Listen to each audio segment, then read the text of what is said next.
Hello, my dear students. I hope you all are happy and joyful. In our last video of SST, we learnt about our Earth. Today also, we will know about our planet Earth. The name of the chapter we are doing today is Study Earth Through Globe and Map. It is from your SST book of class 5 naming our world. In this lesson, we will know about our Earth through globe and maps. Come, let us know more about our Earth. So, in this chapter, we will do an activity. Let's see this activity. You have to take an orange and take a pencil in your hand. आपको एक हाथ में orange पकड़ना है और आपको क्या लेना है, एक पेंसिल लेनी है और ऑरेंज का जो ऊपर का पार्ट होता है ना, वहां से आपको उस पेंसिल को उसके अंदर घुसानी है और दूसरे साइड से निकालनी है। देखिए इस पिक्चर में जैसे आपको शो करा हुआ है ना, आपको वैसे ही उस ऑरेंज के अंदर से पेंसिल आर पार निकालनी है। ऑरेंज का जो टॉप वाला पार्ट होता है ना, जहाँ से हम छीलते हैं, वहीं से आपको ये करना है। और हम ऑरेंज में ये भी देखते हैं कि ऊपर और नीचे से ऑरेंज की जो शेप होती है वो थोड़ी सी फ्लैट होती है और साइड से राउंड होती है। तो हमारी जो अर्थ है वो भी इस ऑरेंज की तरह शेप का है। जैसा कि आप सभी इस पिक्चर में देख रहे हैं कि ये जो है ना, ये ऑरेंज और एक पेंसिल, ये हमारे अर्थ को शो करती है। साथ के साथ आप साथ में एक ग्लोब की पिक्चर भी देख रहे होंगे कि हमारी अर्थ जो है वो कैसी दिखती है। ये जो ग्लोब है ना, ये हमारी अर्थ का मॉडल होता है, हमारी अर्थ का शॉर्ट एक रूप होता है। हमारी जो अर्थ होती है ना, उसके अलग अलग पार्ट्स होते हैं जिनके अलग अलग नेम दिए जाते हैं। जैसे कि यहाँ जो टॉप जो पार्ट है हमारी अर्थ का, जहाँ से हमने पेंसिल इंसर्ट करी है, वो पार्ट क्या है? This is called North Pole. And जो नीचे का पार्ट है जहाँ से हमारी पेंसिल वापस बाहर निकली थी, this is called South Pole. ये अर्थ के वो दो पॉइंट हैं जहां से अर्थ जो है वो घूमती है। अर्थ जो है अपने एक्सिस पे घूमती है। अब हम हाथ में अगर पेंसिल पकड़ेंगे ना और इस ऑरेंज को घुमाएंगे, तो वही तरीका है कि हमारी पृथ्वी ऐसे ही घूमती है। यहाँ पे जो ग्लोब शो हो रखा है, वहां आप देख सकते हैं कि जो ग्लोब का ऊपर का जो पॉइंट है वो क्या कहलाता है? वो नॉर्थ पोल कहलाता है। और जो नीचे का जो पॉइंट है वो क्या कहलाता है? South Pole. और हमारे अर्थ के ऊपर एक इमेजिनरी लाइन बनी होती है, मतलब एक ऐसी लाइन जो हमारे अर्थ को बीच में से दो हिस्से में तो काटती है, पर वो जो लाइन होती है वो इमेजिनरी होती है, मतलब वो हमने अर्थ को समझने के लिए बनाई है। वो जो इमेजिनरी लाइन है वो अर्थ के बिल्कुल सेंटर में बनी है। ये देखिए यहाँ पे आपको दिख रही है ना, ये अर्थ के बिल्कुल सेंटर में बनी हुई है इमेजिनरी लाइन।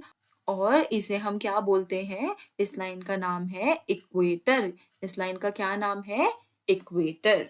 ये एक इमेजिनरी लाइन है।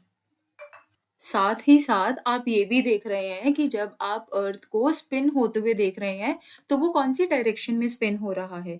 वो क्लॉकवाइज स्पिन हो रहा है ना, मतलब कि वो वेस्ट से ईस्ट की तरफ जा रहा है। जो हमारी अर्थ है ना, वो घूमती है तो कैसे घूमती है? वेस्ट से ईस्ट की तरफ को वो चक्कर लगाती है।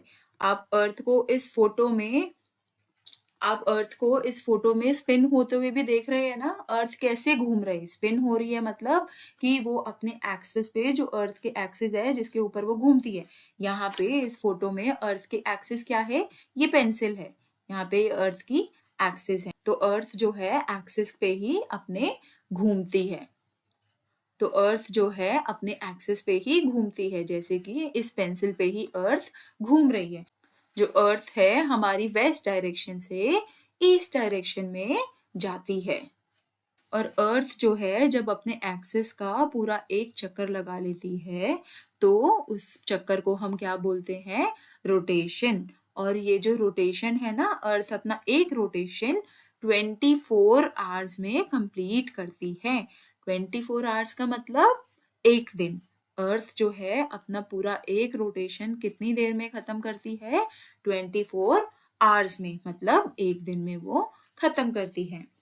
जब अर्थ अपने एक्सिस पे एक रोटेशन लगा लेती है ना 24 आवर्स में, तो वो एक पूरा दिन कंप्लीट कर लेती है। और इसी से हमारे डे और नाइट आते हैं। अर्थ का जो फेस है जब सन की तरफ होता है तो वहां पे अर्थ पे दिन होता है, और जब वहां पे अर्थ सन से हटती है तो वहां पे क्या होती है, नाइट होती है। ये देखिए इस पिक्चर में, तो यहाँ पे सन है और ये अर्थ है। जिस साइड ने अर्थ की तरफ फेस किया हुआ है तो उस साइड अर्थ के क्या है, दिन है, और वो साइड्स अर्थ की जो पीछे की साइड है वो वहां पे क्या है, नाइट है। तो ऐसे ही रोटेशन में हमें दिन और रात मिलते हैं। साथ ही साथ जब हमें रोटेशन होती है अर्थ की, तो अर्थ अपने एक्सिस पे तो चक्कर लगाती ही है, साथ में ही वो सन के चारों तरफ भी चक्कर लगाती है। देखो आपको यहाँ पे फोटो में दिख रहा होगा कि अर्थ जो है वो सन के कैसे चक्कर लगा रही है।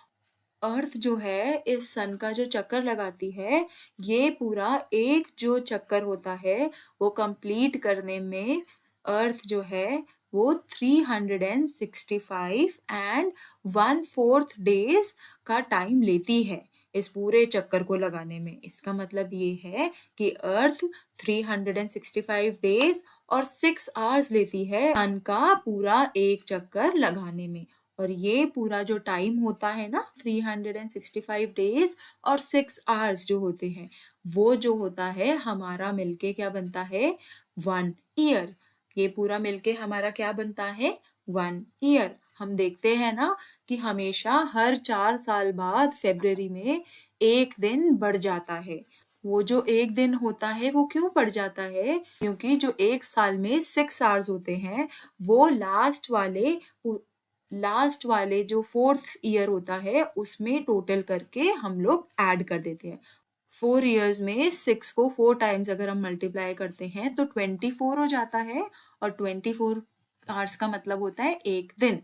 तो वो एक दिन हम कहाँ जाके ऐड कर देते हैं, 4th ईयर में हम ऐड कर देते हैं, और इसीलिए फरवरी में हमारे कितने डेज होते हैं, 29 डेज होते हैं। ये जो प्रोसेस होता है जिसमें हमारी अर्थ जो है सन के चक्कर लगाती है, इस प्रोसेस को क्या कहा जाता है, रेवोल्यूशन। क्या नाम देते हैं हम इसे, रेवोल्यूशन। और अर्थ जब अपने ही एक्सिस पे पूरे 24 घंटे में एक चक्कर लगाती है उसे हम क्या बोलते हैं, रोटेशन।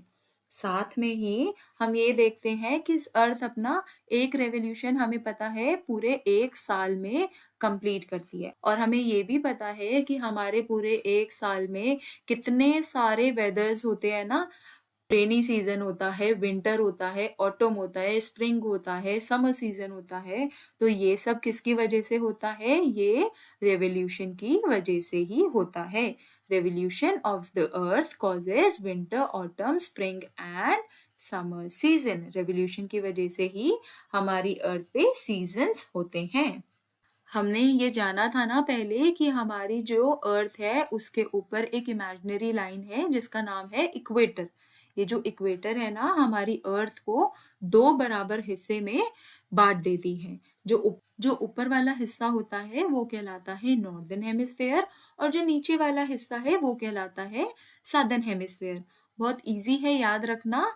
नॉर्थ पोल की साइड नॉर्दर्न हेमिस्फेयर होगा, और साउथ की साइड, जहाँ पे साउथ पोल है तो वो वाले इक्वेटर के नीचे की साइड जो होगा वहां पे साउथ पोल और साउथ हेमिस्फेयर दोनों होगा। अगर हमें ये बताना है कि नॉर्दर्न हेमिस्फेयर कहाँ है तो हम ये बोल सकते हैं कि नॉर्दर्न हेमिस्फेयर इक्वेटर और नॉर्थ पोल के बीच में है, और सदर्न हेमिस्फेयर किसके बीच में है, इक्वेटर और साउथ पोल के बीच में है। ये देखिए आप इस पिक्चर से बहुत अच्छे से समझ सकते हैं कि यहाँ पे हमारे अर्थ में सीजन्स कैसे आते हैं। अर्थ जो है ना जब सन के चक्कर लगाता है ना तो वो किसी ऐसी शेप में लगाता है। ये पूरा सर्कल नहीं होती है, ये थोड़ी ओवल शेप होती है। ठीक है, इस शेप का नाम क्या है, इलेप्टिकल। क्या नाम है इस शेप का, इलेप्टिकल। और इस ये जो और जब अर्थ जो है सन के जो चक्कर लगाते हैं ना वो भी सेम वेस्ट से ईस्ट डायरेक्शन में लगाती है। हमारी जो अर्थ है वो जब अपने एक्सिस पे घूमती है तो वो भी वेस्ट से ईस्ट डायरेक्शन में, और जब वो सन के चक्कर लगाती है वो भी वेस्ट से ईस्ट डायरेक्शन में चक्कर लगाती है। इस पिक्चर से आपको बहुत अच्छे से समझाया है कि हमारे यहाँ पे सीजन्स कैसे होते हैं। ये देखिए, ये क्या है, यहाँ पे जून का टाइम है, तो जून के टाइम में गर्मी होती है ना हमारे यहाँ पे। क्यों गर्मी होती है हमारे यहाँ पे जून के टाइम पे? क्योंकि हमारा जो इंडिया है ना, वो सन को बहुत ज्यादा फेस कर रहा होता है, सन के बहुत क्लोज होता है। और दिसंबर के टाइम पे हमारा जो इंडिया होता है ना, वो सन के पीछे की साइड होता है। मतलब कि वो सन से थोड़ा दूर हो जाता है, बैक साइड में आ जाता है, जिससे कि इंडिया में क्या होती है, ठंड हो जाती है दिसंबर के टाइम पे।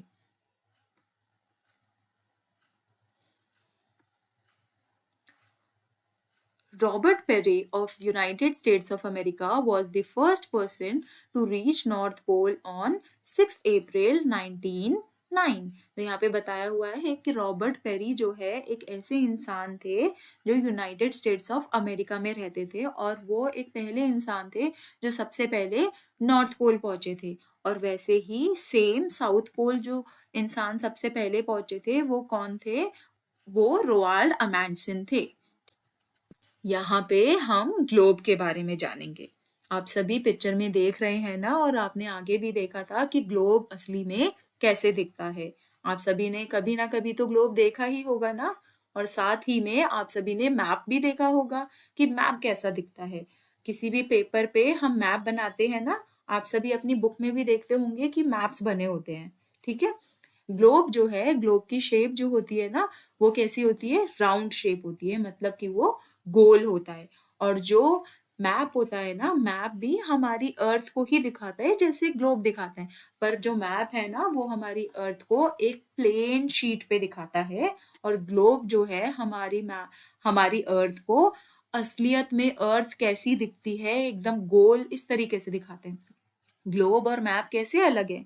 अच्छा, अगर आप मैप लेंगे और अपनी किताब में रखेंगे और अपनी किताब को रख के बंद करेंगे, तो आपकी किताब आसानी से बंद हो जाएगी ना।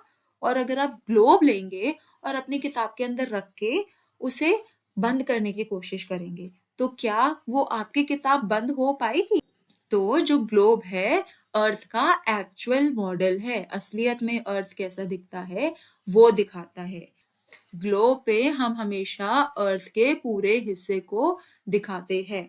और मैप जो है ना, मैप पे हम अर्थ के पूरे हिस्से को भी दिखा सकते हैं और छोटे छोटे पार्ट्स को भी दिखा सकते हैं, पर ये चीज ग्लोब पे नहीं पॉसिबल। ग्लोब पे हम सिर्फ पूरा अर्थ लेते हैं। और हम मैप की बात करते हैं तो हमने देखा है ना कि हम इंडिया का भी मैप लेते हैं, हम दिल्ली का भी मैप ले सकते हैं, पूरे वर्ल्ड का भी मैप ले सकते हैं, अलग अलग कंट्रीज का मैप ले सकते हैं। ठीक है। पर ग्लोब को हम ऐसे नहीं कर सकते। ग्लोब हम हर एक कंट्री का या हर एक सिटी का नहीं दिखा सकते, वो चीज मैप में पॉसिबल है। जो हमारा पहला ग्लोब बना था ना, वो करीब करीब 500 साल पहले बना था। और जब हमारा पहला ग्लोब बना था ना, तो उस पे ना नॉर्थ अमेरिका और साउथ अमेरिका को दिखाया ही नहीं था। ठीक है। ये जो कॉन्टिनेंट्स थी, नॉर्थ अमेरिका, साउथ अमेरिका, इस इन कॉन्टिनेंट्स को उस ग्लोब पे दिखाया ही नहीं था। पर इटली के एक इंसान थे जिनका नाम था क्रिस्टोफर कोलंबस। क्या नाम था? Christopher Columbus. वो जो है वो कहाँ आए थे? वो इंडिया आए थे। उन्होंने इंडिया की खोज करी थी। इंडिया की खोज किसने करी थी? क्रिस्टोफर कोलंबस ने।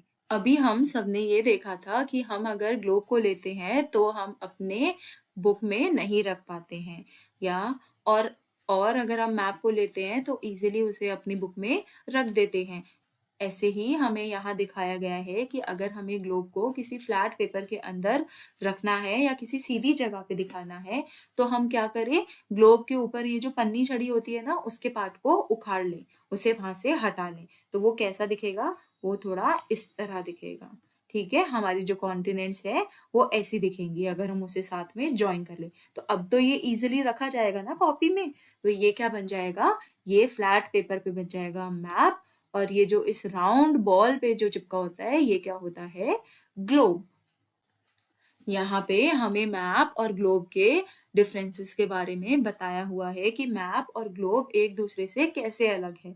हमने ये पहले ही जान लिया कि मैप और ग्लोब जो है एक दूसरे से कैसे अलग है, कि जो मैप होता है ना, वो एक छोटी से छोटी जगह का भी हो सकता है, पर ग्लोब जो है वो ऐसा नहीं है। ग्लोब में हम कोई भी छोटी से छोटी जगह सिर्फ लेके उसका ग्लोब नहीं बना सकते। ग्लोब जो है वो पूरे अर्थ का ही दिखेगा, पर मैप जो है वो हम जहाँ पे रहते हैं सिर्फ वहीं का होगा, या हमारी दिल्ली का भी हो सकता है, किसी भी कंट्री का भी हो सकता है। मैप हम छोटी से छोटी जगह का भी बना सकते हैं। मैप जो होता है हम आराम से ट्रैवल करके ले जा सकते हैं अपने साथ, किसी सामान में रख के उसे फोल्ड करके कहीं भी लेके जा सकते हैं, पर ग्लोब के साथ ये पॉसिबल नहीं है। मैप के अंदर हमें बहुत आसानी से डिस्टेंस पता चल जाता है कि कौन सी चीज कितनी दूर है, क्योंकि वहां पे स्केल्स दिए होते हैं।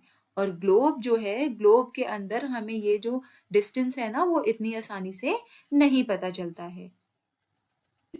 तो हम ये कह सकते हैं कि जब हमें अर्थ की पूरी असली शेप के बारे में बताना है ना, तो हम ग्लोब बहुत अच्छे से यूज कर सकते हैं। पर अगर हमें किसी कंट्री या किसी जगह के बारे में अगर हमें बताना है, जो बहुत वहाँ की डिटेल इंफॉर्मेशन देनी है, तो वहाँ के लिए मैप जो है वो ज़्यादा यूजफुल रहेगा, और मैप जो है वो ज़्यादा हम अच्छे से हमें इंफॉर्मेशन देता है। आई होप आप सभी को ये चैप्टर बहुत अच्छे से समझ में आया हो, और आप सभी को हमारी अर्थ के बारे में और जानकारी मिली हो। साथ ही साथ आप सभी ने इस वीडियो में ग्लोब और मैप के डिफरेंसेस के बारे में भी जाना अच्छे से। Thank you, bye bye, stay tune in to dive into creation and learning.